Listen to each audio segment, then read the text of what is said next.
Hi, this is Null Inquisitor. It is Friday.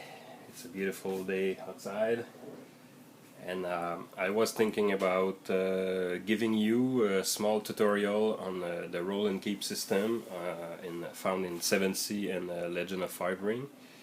I'm more of a specialist of the 7th version of this system. It will be a tutorial on basic combat stuff. I think I will do another video on damage and how to take wounds and in this game. So let's get started. The roll and keep system found in the 7th is really open-ended and really simple. I'll try to make it as brief as possible, and if I can interest you in the game, that would be awesome. But still, it's another of these game mechanics that is really interesting to play. The feeling at the table when you play is really close to games like Savage World, because of one little mechanics I will explain. So for our example here, I will have a character with the basic stat of Brawn 2, Finesse 3, Wits 2, Resolve 2, and Panache 3. If you're familiar with other games, you will recognize the term. Brawn is your strength, Finesse is your dexterity, Wits is your intelligence or IQ. Resolve would be your willpower and drive, and Panache would be your speed, your flair, your cool, and your charisma. So the combat system in Roll and Keep, in the 7th version, every stat is really important to the system. Although I will admit that in the vanilla as written rule, the wit stat is a little bit less important than the other stats. That's why I made some modification to my own version of Roll and Keep to make wits as strong as the other stats. So min-maxer can no longer min-max in my game concerning the stats. But I will give you the vanilla as written rule just for simplicity's sake and transparency. So in 7th, you, as I said, the system is called Roll and Keep for a simple reason. It's because you have to form a dice pool, and then you roll your dice pool, and you keep just certain dice in your game, in your result. I will form here a little dice pool to explain this principle. Let's suppose my character have the skill fencing. This is a basic skill that nearly every character in 7th have. And this skill comes with 2 knacks, the attack knacks and parry. Some style will have a little bit more, but this is the basic knacks you can find in this skill. When you buy the skill, you automatically have the basic knacks, and there is some advanced knacks you can purchase later on. So my character here have 2 in attack and parry. So let's suppose I want to build a dice pool to attack my my enemy. I will take 2 dice because I have 2 dice in attack. And since combat is based on finesse, the dexterity stat, I will add 3 dice to my dice pool. This is my dice pool for attacking.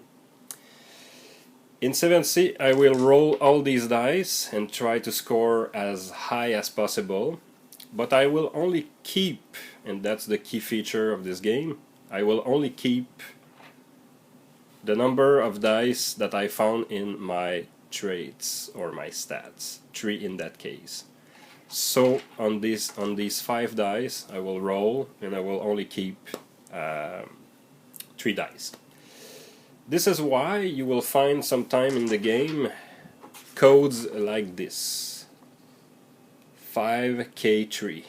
It means 5 dice, keep 3. So here's my 5 dice, and I will only keep 3 dice. So let's do a little test. Oh, it's a pretty lucky shot. So I will only keep 3 dice in this roll, and this roll is perfect for me to explain another side of the system. So I will remove the 6 and the 4, and I will keep these dice. In the roll and keep, you add the numbers together. So here, just with this roll, I have 29. It's a really high roll. The basic difficulty in 7C would be 15 to hit a common swordsman or someone who has some fighting between him, behind him. 29 is exceptional, but there is a little twist to this system. It's a roll. It's a open-handed roll system. So for each 10 I have rolled, I get to pick them up and roll them again. So I will take a little note here. 29. I will take my 2 10s and roll them again. So this roll is really good. And a 6 and a 2. So 8. I will add 8 to my 9 here for a total of 37 if my math is right. So 37 is an exceptional roll. Characters in 7Cs are beneficial if they have a 3 in finesse. As you can see here, if I had only kept 2 dice from this pool, my result would be really lower, but still it would be a good roll, because when you explode your 10 in this game, this is how you score really good shots and do some crazy stuff. So roll and keep, you build your pool. I suggest you wrote all your pool that you will need in the game as a code like this. 5 keep 3 in this case. If I would like to write my parry score code, it would be, I think it's built around wits, so it would be 4 keep 2. If I have an active, since I have 2 in parry and I have 2 in wits, so I have 4 dice in total, but I only keep 2. So the code is 4 keep 2.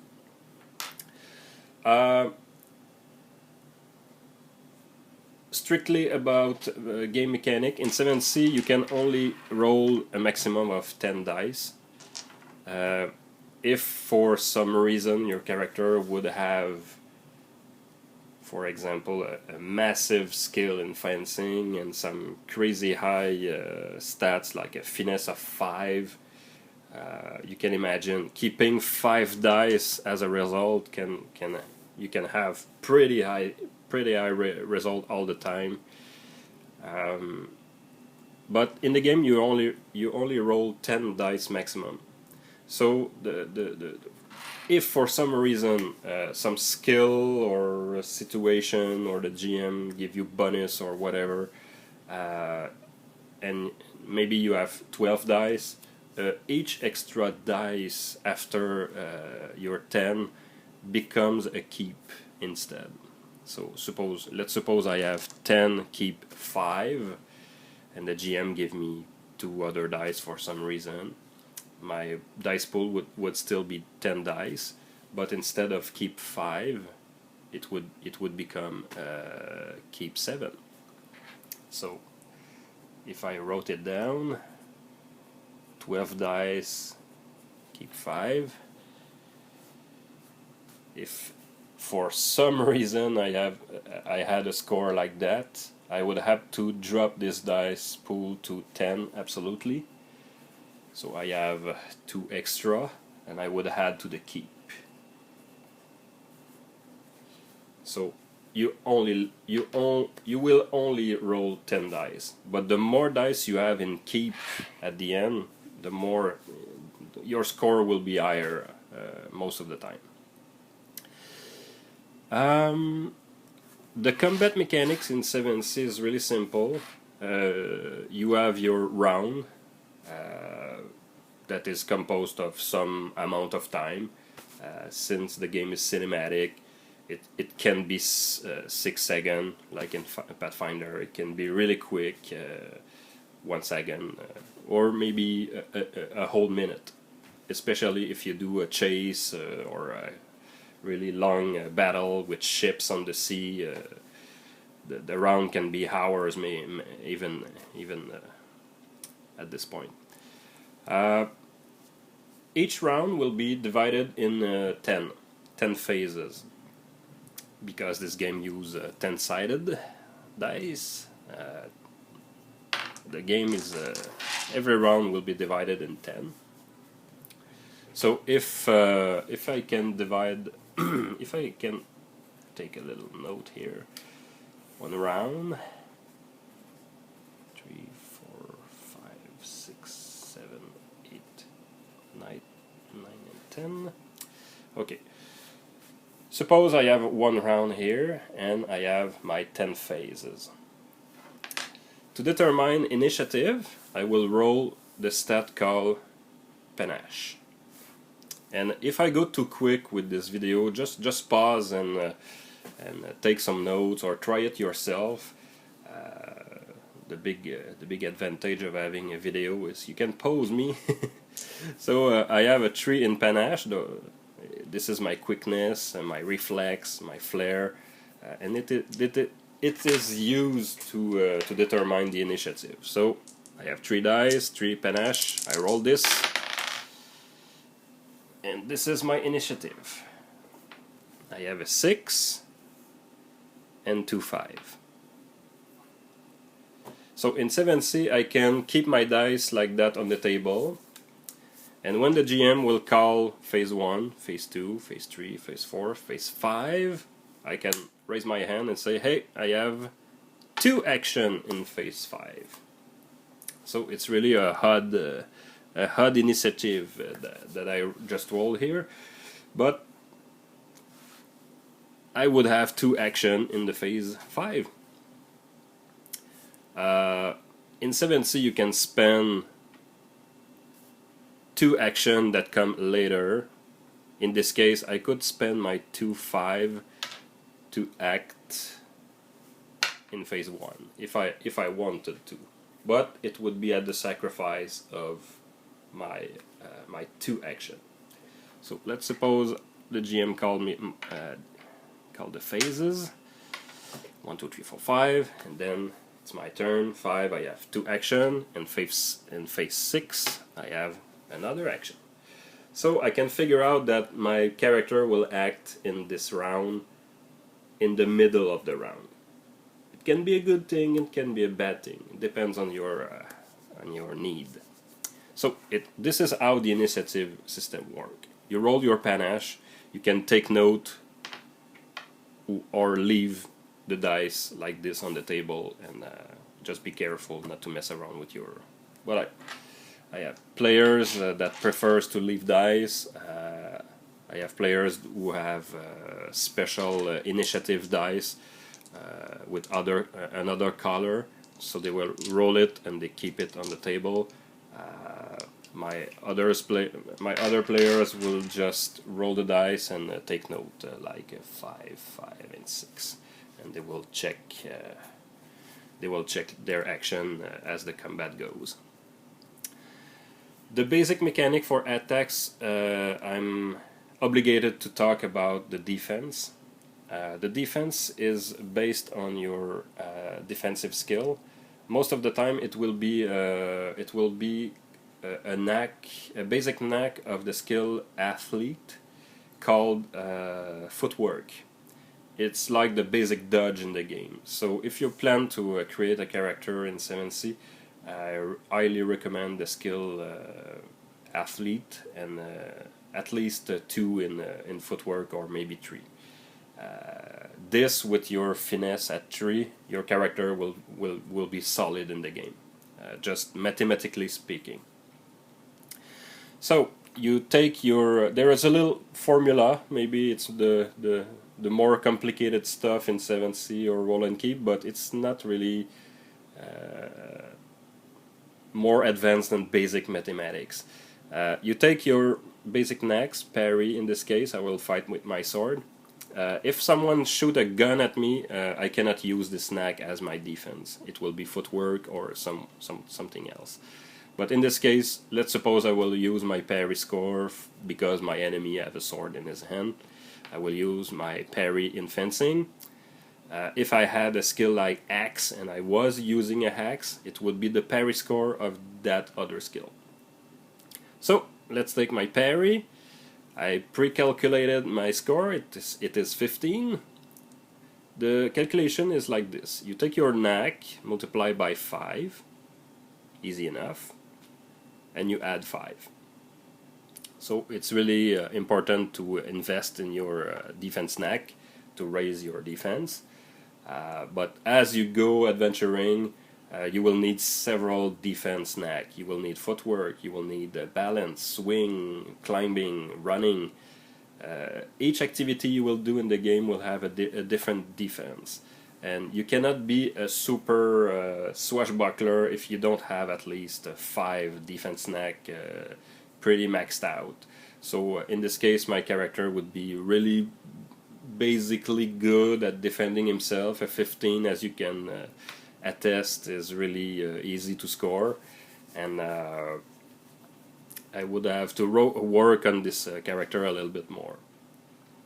So if my character would attack himself, I would take my pool that I pre-calculated, 5 keep 3, and I would try to score a 15. In this case, another lucky shot.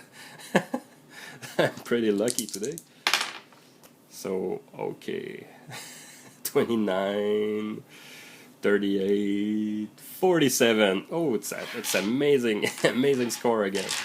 So this game is really about scoring high. Another thing I would add to this little tutorial just before going, I have much more to say about the combat system in 7C. It would be the raise system.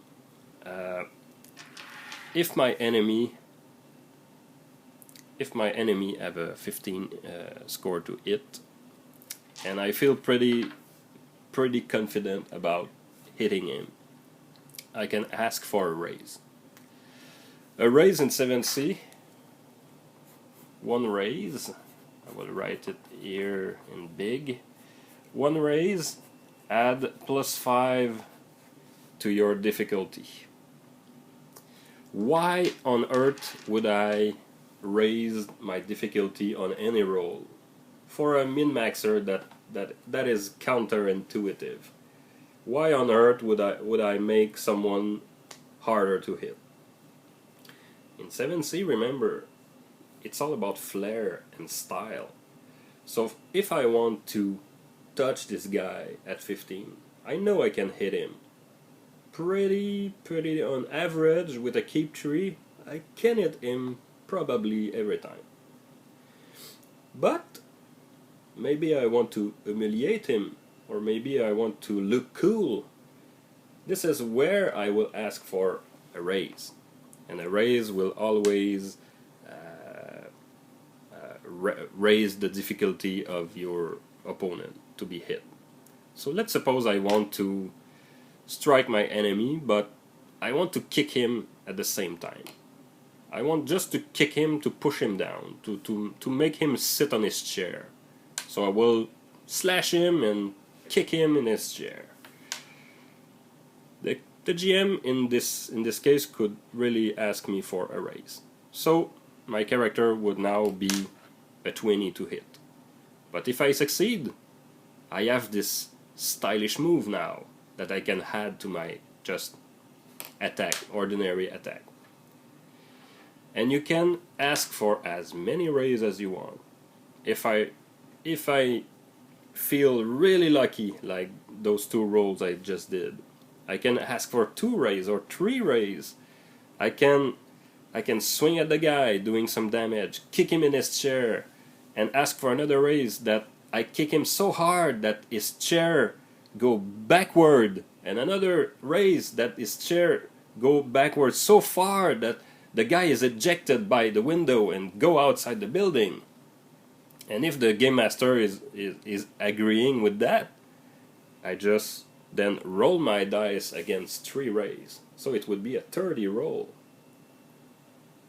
Let's suppose I did this gamble with my GM. Okay, I want to kick him in his chair, go back, and pooh, go ejected by the window. He would ask me 3 rays. I would be at 30 to roll. And let's suppose for a moment that I roll this little score. So you see, in one action I can eject a guy from the room and look totally badass and ask, one more wine please. So this is the basic combat system in 7th. It's pretty, you have to play with numbers on the table a little bit, but it leads to that feeling of swashbuckling, and yeah, it's a really fun game. I would do another video, I think, about damage and drama dice. When you do something cool, the GM will give you drama dice to add to your pool, and damage is a special subsystem in the combat system. It's really simple, but I'm already at 29 minutes, so I just want to I don't want to bother you anymore. So have a nice day, and I'll catch you later with another tutorial on the roll and keep system. Bye.